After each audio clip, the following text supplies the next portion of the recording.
Railway की विभिन्न परियोजनाओं का लोकार्पण और शिलान्यास कार्यक्रम को पीएम मोदी संबोधित करें। सीधा आपको वहीं ले चलेंगे। आपकी मेहनत और मोदी का संकल्प, यह विकसित भारत की गारंटी है। साथियों, मुझे खुशी है कि ये जो अमृत भारत स्टेशन है, विरासत और विकास दोनों के प्रतीक होंगे।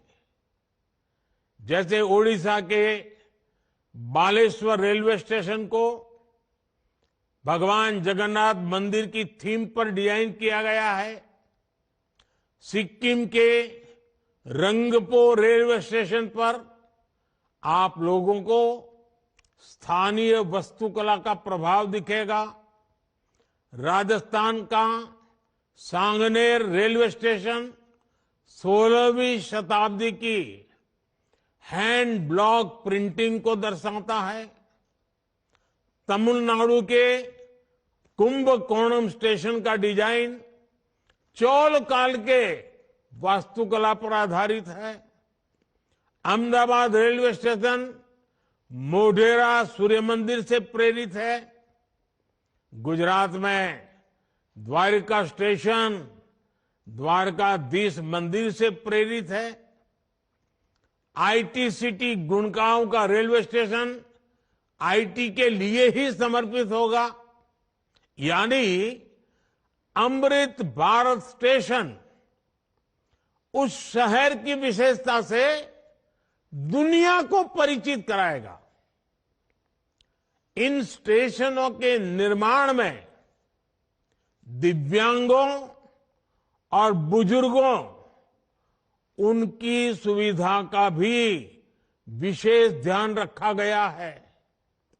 साथियों, बीते 10 वर्षों में हम सभी ने एक नया भारत बनते देखा है और रेलवे में तो परिवर्तन साक्षात हम अपनी आंखों के सामने देख रहे हैं।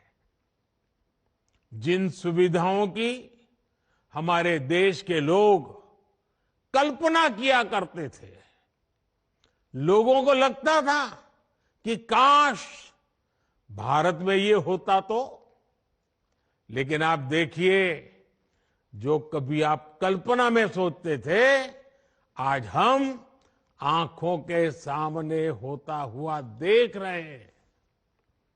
एक दशक पहले तक वंदे भारत जैसी आधुनिक सेमी हाई स्पीड ट्रेन के बारे में कभी सोचा था, सुना था? किसी सरकार ने कभी बोला भी था? एक दशक पहले तक अमृत भारत जैसी आधुनिक ट्रेन की कल्पना बहुत मुश्किल थी। एक दशक पहले तक नमो भारत जैसी शानदार रेल सेवा के बारे में किसी ने कभी सोचा नहीं था। एक दशक पहले तक विश्वास ही नहीं हो पाता था कि भारतीय रेल का इतनी तेजी से बिजलीकरण होगा।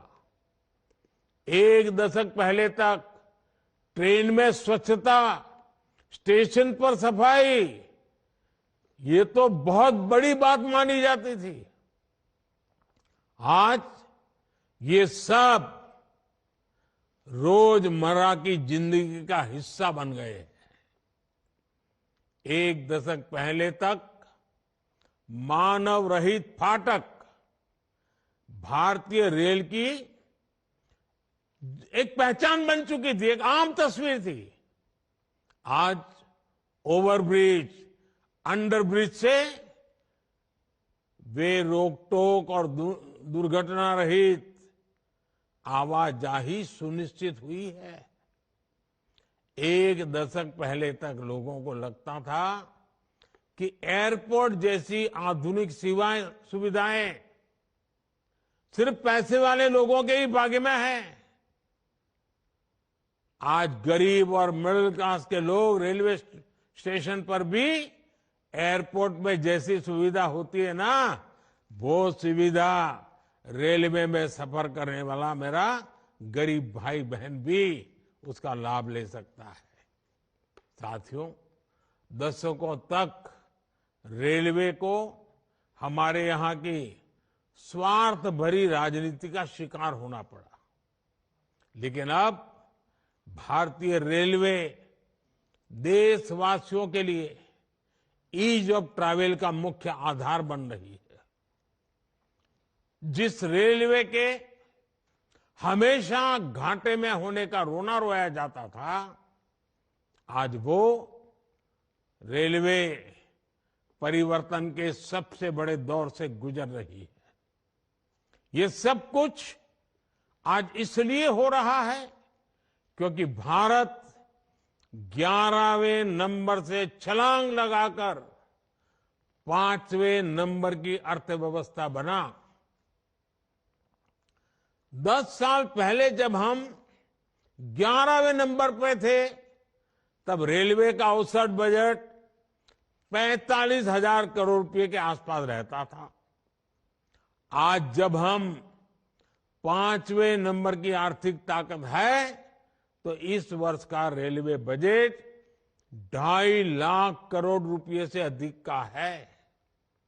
आप कल्पना कीजिए, जब हम दुनिया की तीसरी बड़ी आर्थिक महाशक्ति बनेंगे, तो हमारा सामर्थ्य कितना अधिक बढ़ेगा। इसलिए मोदी भारत को जल्द से जल्द दुनिया की तीसरी सबसे बड़ी अर्थव्यवस्था बनाने के लिए जी जान से जुटा है। लेकिन साथियों, आपको एक और बात ध्यान रखनी है। नदी नहर में पानी चाहे कितना भी क्यों न हो, अगर मेड़ टूटी हुई हो तो किसान के खेत तक बहुत ही कम पानी पहुंचेगा।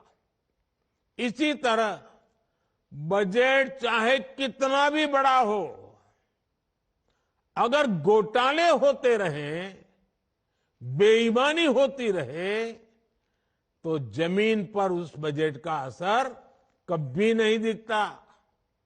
बीते 10 वर्षों में हमने बड़े बड़े घोटालों को, सरकारी पैसे की लूट को बचाया है। इसलिए बीते 10 वर्षों में नई रेलवे लाइन बिछाने की गति दोगुनी हो गई। आज जम्मू कश्मीर से लेकर नॉर्थ ईस्ट तक ऐसे स्थानों तक भी भारतीय रेल पहुंच रही है जहां लोगों ने कभी कल्पना भी नहीं की थी। ईमानदारी से काम हुआ, तभी 2,500 किलोमीटर से अधिक डेडिकेटेड फ्रेट कॉरिडोर का काम हुआ है। यानी आपने टैक्स के रूप में, टिकट के रूप में जो पैसा दिया, उसकी पाई पाई आज रेल यात्रियों के हित में ही लग रही है। हर रेल टिकट पर भारत सरकार करीब करीब 50% डिस्काउंट देती है। साथियों, जैसे बैंक में जमा पैसे पर ब्याज मिलता है, वैसे ही इंफ्रास्ट्रक्चर पर लगी हर पाई से कमाई के नए साधन बनते हैं, नए रोजगार बनते हैं। जब नई रेल लाइन बिछती है तो मजदूर से लेकर इंजीनियर तक अनेक लोगों को रोजगार मिलता है। सीमेंट, स्टील, ट्रांसपोर्ट जैसे अनेक उद्योगों, दुकानों में नई नौकरियों की संभावनाएं बनती हैं। यानी आज जो ये लाखों करोड़ रुपए का निवेश हो रहा है, ये हजारों प्रकार के रोजगार की गारंटी भी है।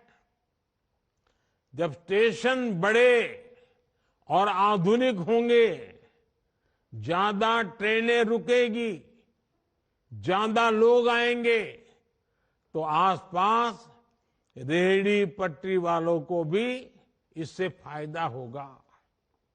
हमारी रेल छोटे किसानों, छोटे कारीगरों, हमारे विश्वकर्मा साथियों के उत्पादों को बढ़ावा देने वाली है। इसके लिए वन स्टेशन वन प्रोडक्ट योजना के तहत स्टेशन पर विशेष दुकानें बनाई गई है। हम रेलवे स्टेशनों पर हजारों स्टॉल लगाकर उनके उत्पाद बेचने में भी मदद कर रहे हैं। साथियों, भारतीय रेल यात्री सुविधा ही नहीं है, बल्कि देश की खेती और औद्योगिक प्रगति का भी सबसे बड़ा वाहक है। रेल की गति तेज होगी तो समय बचेगा। इससे दूध, मछली, फल, सब्जी ऐसे अनेक उत्पादन तेजी से मार्केट पहुंच पाएंगे। इसमें उद्योगों की लागत भी कम होगी। इससे मेक इन इंडिया को, आत्मनिर्भर भारत अभियान को गति मिलेगी। आज पूरी दुनिया में भारत को निवेश के लिए सबसे आकर्षक माना जा रहा है। इसका एक बड़ा कारण ये आधुनिक इंफ्रास्ट्रक्चर भी है। आने वाले 5 वर्षों में जब ये हजारों स्टेशन आधुनिक हो जाएंगे, भारतीय रेल की क्षमता बढ़ जाएगी, तो निवेश की एक और बहुत बड़ी क्रांति आएगी। भारतीय रेल को अपने कायाकल्प के इस अभियान के लिए मैं एक बार फिर अनेक अनेक शुभकामनाएं देता हूं और सभी देशवासियों को भी एक साथ इतना बड़ा कार्यक्रम का हिस्सा बनना, एक ही कार्यक्रम में लाखों लोगों का जुड़ना, सभी आदरणीय मुख्यमंत्रियों का समय निकालना, गवर्नर जी का समय मिलना, ये अपने आप में आज का ये कार्यक्रम शायद हिंदुस्तान में एक अनेक प्रकार की नई संस्कृति को लेकर के आया है। मैं मानता हूं ये रचना बहुत ही उत्तम प्रकार की आज के कार्यक्रम में रचना बनी है। आगे भी हम इसी प्रकार से समय का सर्वाधिक अच्छा उपयोग करते हुए विकास की गति को एक साथ चारों दिशाओं में तेजी लाएंगे। ये आज हमने देख लिया है। आपको भी मेरी बहुत बहुत शुभकामनाएं हैं। बहुत बहुत धन्यवाद।